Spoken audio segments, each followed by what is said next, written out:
Welcome to Deep Dive MKE, a podcast that explores how City on a Hill is transforming communities and families worldwide. Join us as we dive deep into conversations with individuals who understand the journey out of generational poverty and its trauma. I'm your host, Art Cerna.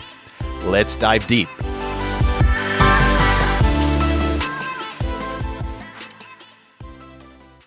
Well, I'm excited and honored to be on this segment of the podcast with Bishop Walter Harvey, who has now come on as the president and board chair for City on a Hill.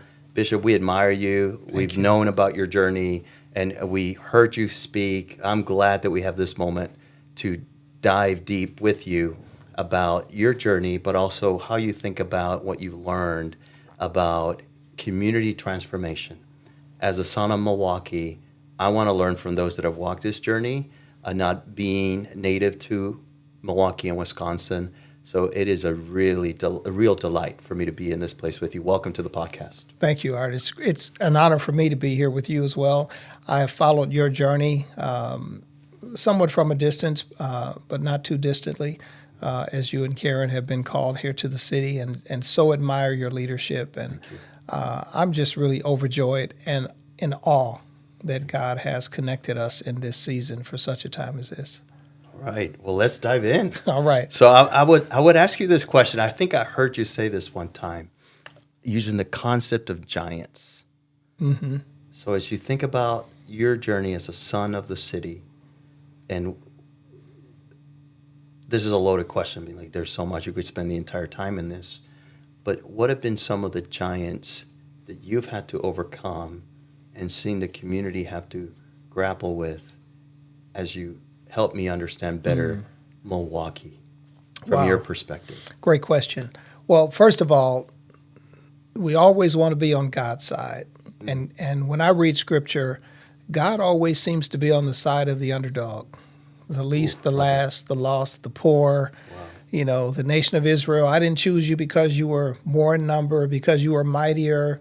If I start taking notes, like, forgive me. This is good. Keep going. So I want to be on the Lord's side. Wow. And God is on the side of the humble, right? He gives us grace to the humble and resists the proud. So when we talk about giants, you know, naturally I think about David and Goliath. And David just seemingly a runt in the eyes of Goliath. But he recognizes that his power is not in the sword or the spear.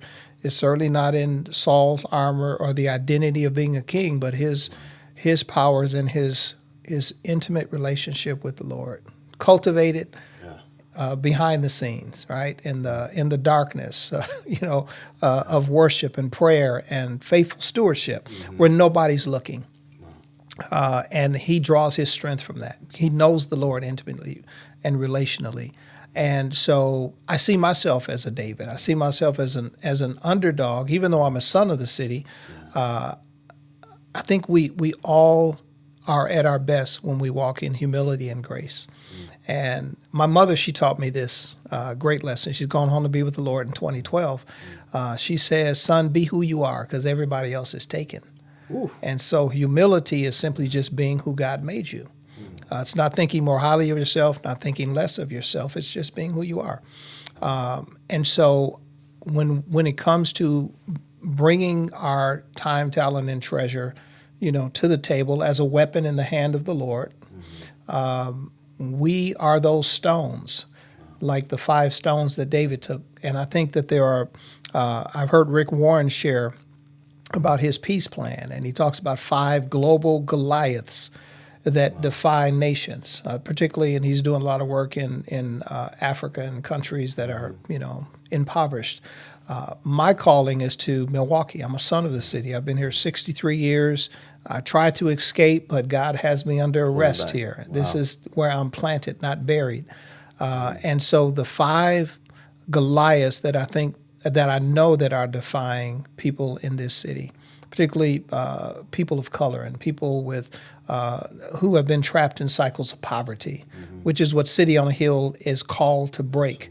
The first giant is one of poverty, and economics is the stone that brings that down. And so we need to be not just so heavenly minded we're no earthly good. We need to be thinking about business creation and raising up and releasing youth and young adult entrepreneurs and, supporting businesses that are in our neighborhood and, praying for the peace of that city, the shalom, the flourishing, the well-being, economically, creating these economic ecosystems that will destroy that giant of poverty. The second one is sickness and disease. And the stone is health that will bring that giant down. And City on the Hill has been so pivotal in that for so many years with its health clinic. And the third one is ignorance. And the stone of education will bring that one down. And I'm not just talking about biblical education. That has its place. But the majority of positions of influence are not in ministry. They're in the marketplace. They're in municipality. And a Bible degree won't get you into those places, right? You need education, in every elementary, middle school, high school, secondary, and sometimes, jurisdictional or PhD level. And we need to be raising up a generation that is competent to stand, like David and the 3 Hebrew boys who have a spirit of excellence, and they're found to be 10 times better. A fourth giant is, of course, spiritual emptiness. People's souls need to be saved. And the church has been somewhat excellent in that, primarily because we've played a guitar with one string that has been the Sunday morning string. And we want people to come into the building of the church, the small C church. And of course, that deals with the spiritual emptiness.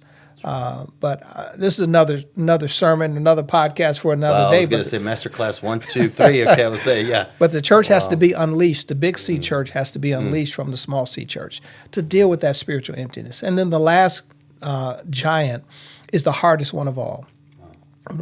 It's not the spiritual one, but it's ego. It's getting me out of the way, right? The hardest person to lead is me. And so leadership development and that humility that I talked about at the beginning is the one that will get me out of the way so that God will empower me, in all of these other spheres of influence. Wow. Well, we'll see how much we can do each of those stones. But the last one, as you talk about ego and getting out of the way, I think it's important how us as leaders seek to do change or bring change about.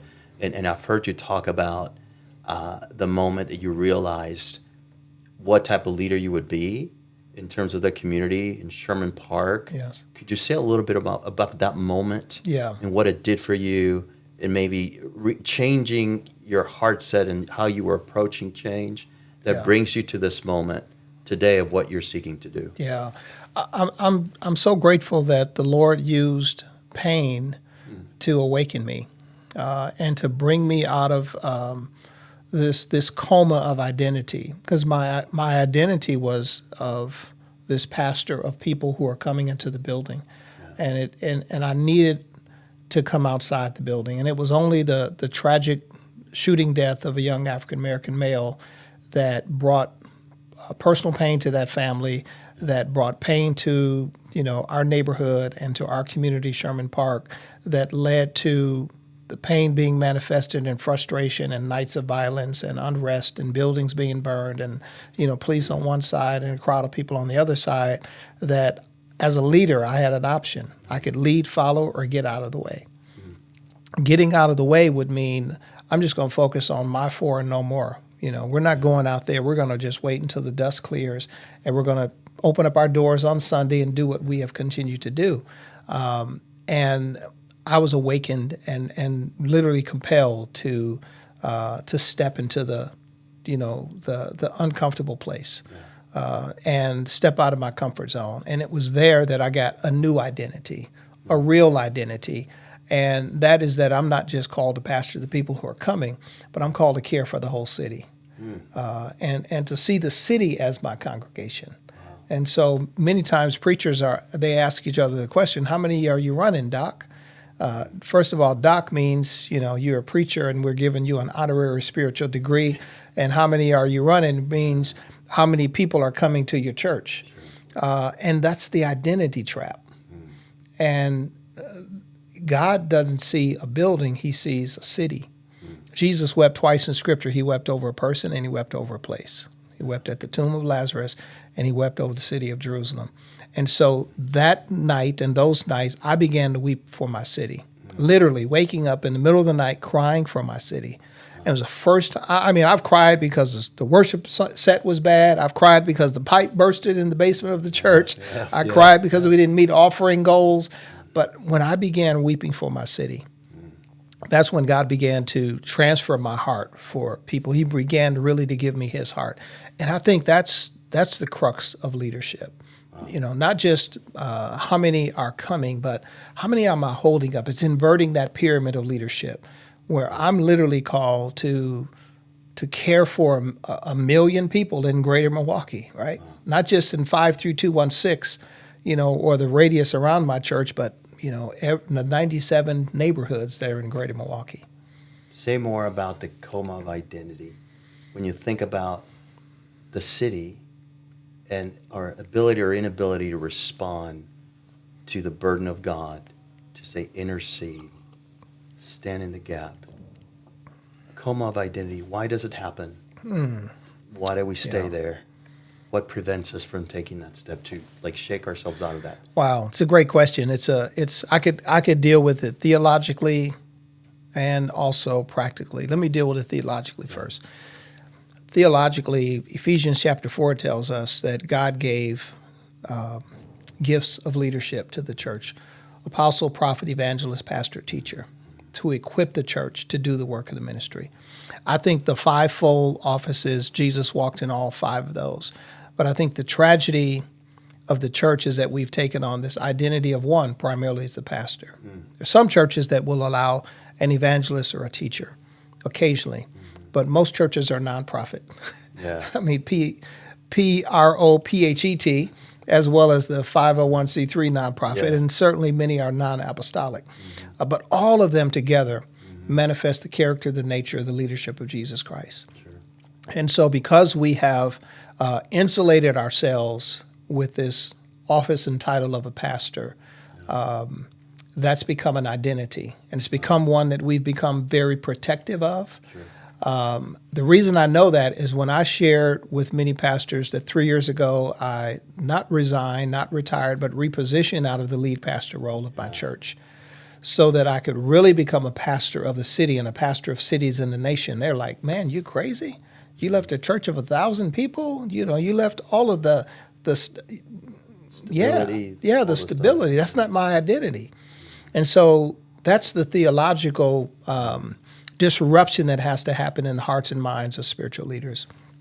But practically, going back to the Sherman Park unrest, April 13, 2016, a Saturday afternoon, it's dark at night. There's potential for more unrest to happen on the Sunday and the days to come. And I'm out there in the midst of the crowd, and one young man who's a leader of the side against the police says, "Hey, aren't you the pastor up the street?" Identity. They knew me, but I didn't know them. I didn't know my own community. My identity was so wrapped up as the pastor of the people who come to the building. I said, "Yeah, I'm him." He said, "Yeah, we know who you are. We drive past your church on Sunday and we see the parking lot full. And then Sunday afternoon when we drive or walk by again, it's empty." And he has to question, where the hell has the church been? Identity. And so identity is not who's coming. It's not how many are you running. Identity is, are you with us? Yeah. And so that, to me, even before I repositioned in 2020 out of the lead pastor role, was the birth within me of a new identity and the birth of what we've now called the WITH movement, which has the vision of transforming every community's pain point through a disciple-making movement using business as a tool of justice, coming alongside of pastors and stakeholders right where they live, work, and play, and transforming those places from the inside out. Wow. Bishop, when you think about the economic stone in the giant, as you weep over a city, and you think about the WITH movement, do you think that believers need permission or feel like they need permission to feel like that's a valuable, justifiable ministry to take? I need to start a business, give my full time. I have no more time to go this other thing because feel called to do this, create jobs, create economic impact. I just have to, can you say more about that shift within the structure, but also to empower believers who might feel, I've never felt validated by my leader or leaders. Say more about that. That question almost brings me to tears because it breaks my heart that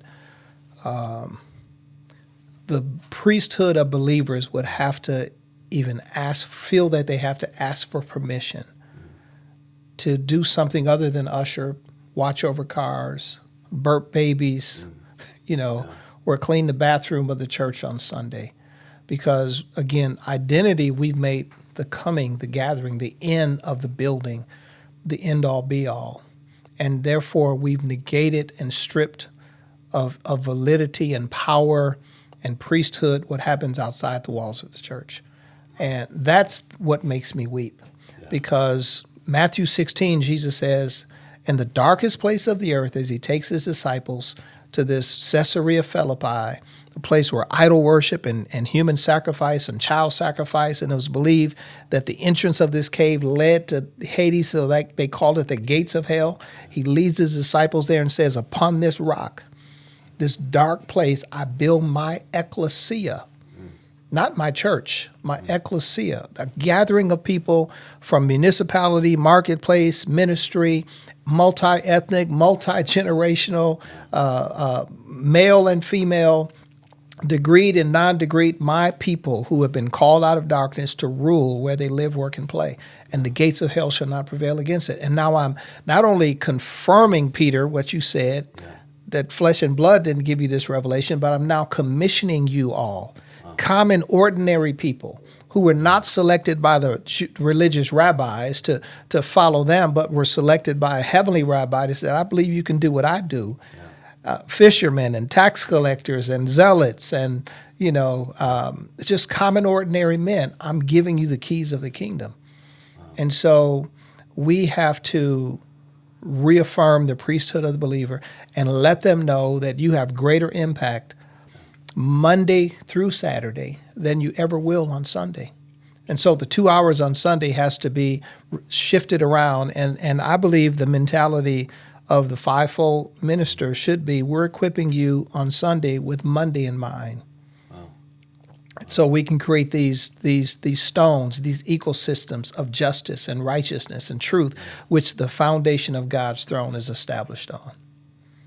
Bishop, say more about in the cultural narrative of today as we engage on just a simple word, justice, and how you understand it from a biblical lens, and then what would you say to a generation of young people that are maybe crying, who are in the faith, who are seeking, like, what does God say about justice? Yeah. And how can I see it happen in neighborhoods? Can you say a little bit more? I said a lot there, and I can clarify as you go into it, but just help us define justice from your experience. Yeah. Justice is God's idea, first of all. It's not, the Black Lives Matters movement and organization does not have the market on justice. God is the author of justice, right? And justice is the cousin of reconciliation. It's reconciling all things that are right and that are broken back to the way they once were. So justice begins with God. The Hebrews, while they were in Egypt, and when they left Egypt in their exodus, God gave them laws and commands that included justice. How do you treat the stranger? How do you treat the foreigner? How do you treat the poor, right? No. All of those things were, his foundation of his throne is on truth and justice. So justice streams from God's throne. Sure. And I think that theologically, historically, through the years, my mind goes, I'm a child of the 60s, born in 1960, right here in Milwaukee. And so I can think back to the demonstrations of justice in the civil rights movement, right? In the history books, we read about the justice of the abolitionist, right? who were willing to sacrifice, can risk all, and to be hated and to be persecuted because they were standing up not for themselves, but for justice for enslaved people. And then the civil rights movement, another move of justice. So I think there have been these waves where the church has gotten on the track of justice, but then we somehow get off. Or we pull the car in the station and we don't drive it anymore. And I think we hit a space in our history where we began listening to political pundits and to the voices around us that were loud and that were pulling money strings and pulling our ego strings, rather than listening to the voice of the Spirit to stay on that track of justice. And now we have given people a choice. Are you going to be for this side of justice or for that side? Well, God's not on either a donkey or an elephant side. He's the lamb, right? Yeah. He's not either or. He's and in both. And so justice should not be a choice. Justice is from the womb to the tomb. And I think our younger generation, to your question, understands that. Yeah. And they're confused and they're puzzled and they are despaired and losing hope in the gospel and in the people of God, because we're not demonstrating that justice. We have this allegiance to the fringes, where God's like, hey, I'm in the fringes and in the middle. I'm the Alpha and the Omega. And so we have to once again, we have to risk, being with Jesus, being isolated, being alone, being hated, being persecuted, being unfunded, or unliked. And I'll close with this: that justice and mercy were on a stroll on the side of a riverbank one day, and they both hear this splash in the water, and they both look and they see this man who can't swim. He's frantically trying to breathe and stay above the water. Mercy quickly dives into the water, swims to him, pulls the man ashore, and says, "Hey, Justice, come help me get him out." Justice comes and help, and they both pull him to the shore, and Mercy begins to do mouth-to-mouth resuscitation. And the man is, he's slowly getting his life back in him when they hear another splash. And it's another man who's in the water. Same thing, he's drowning. And Mercy leaves the one on the shore and jumps back in the water, swims to him, pulls him out of the water, and says, "Hey, Justice, come and help me." But he doesn't see Justice coming. Justice is running in the other direction. And he says, "Hey, where you going? I need your help." He's saying, "I'm going upstream to see who's throwing these people in the river." Wow. See, that's what justice is. It's not just, giving people a fish, but let me go upstream to find out why they need a fish in the first place. Yeah. Let me find out, who's killing the fish. Let me find out why they don't have access, to own their own pond. Yeah. And so justice is not just it's not just one issue. Yeah. It's not just a fringe issue, but it's everything in between. That's beautiful. We've been thinking about the reinvention of City on a Hill, not because there was anything wrong with where we've been, but we've been challenged by the stories, very similar to your Sherman Park experience, to see coming out of the pandemic being so proximate to people's journey and trauma and trial and despondency. And in that, we've understood that the scale of the problem requires a different lens and a different approach, almost giving ourselves permission to dream in a different way, receive from heaven. And so they are bigger, more audacious goals. We believe that we've allowed ourselves to feel like at our grasp. So I just want to thank you for helping, even in sharing that story. Yeah. We've operated in mercy, and we feel the challenge of God to say, would you put on the lens of justice, and then allow you to create. We're not leaving mercy, but we're allowing other ideas to come to the surface, to ideate, to dream, to perceive new models, to go out into the community in a different way and have different offerings, because that's what we're hearing from young people. Mercy is amazing. It's not enough, given the crisis we're seeing in our families. I want to give you the last word. When you think about restoring hope, which City on a Hill cares about, in the broader Milwaukee, as leaders like you have been awakened to a new way to lead and the legacy you want to leave in the city, what gives you hope about what is going to be possible in the next 10, 20, 30 years? I'm so glad you asked that question, Art. And my last word is this. I have hope when I see your leadership, and not just yours. I'm hopeful when I see the next generation, the younger generation of leaders. I'm a boomer, born in 1960. What gives me hope is seeing this next generation of leaders who are firmly holding to the inerrancy and boldly proclaiming the gospel of Jesus Christ, the inerrancy of Scripture, and are not afraid to also hold on to compassion for anybody from whatever background or walk of life they have chosen, or whatever struggles they have come through. Restoring hope is happening, and the reason that I'm signing up again, put me in, Coach, for City on a Hill, is because I believe that there is now an Esther mandate upon City on a Hill for such a time as this, for this city and for other cities. And God is doing something, has always been doing something in our city, but our eyes are being opened like Elisha's servant to see that and to join him in that. The word perichoresis is descriptive of the divine dance of the Trinity, Father, Son, and Holy Spirit. Peri, around, choresis, dance, that there is this unity of dance. God simply is saying, hey, come and join me in this dance. It's in the dark and the dangerous places that God is doing a dance of hope. And I'm with him. So lead me, God. I'm there. Oh, gosh. Bishop Harvey, thank you for pulling us to raise our head, come a little higher, and taking a dive with me. God bless you. Glad to be here. Thank you. Thank you. Thanks for your time and attention. Through the inspiring stories of courage, wisdom, generosity, and joy, we demonstrate how City on a Hill and our network is advancing justice and working towards a world free from poverty.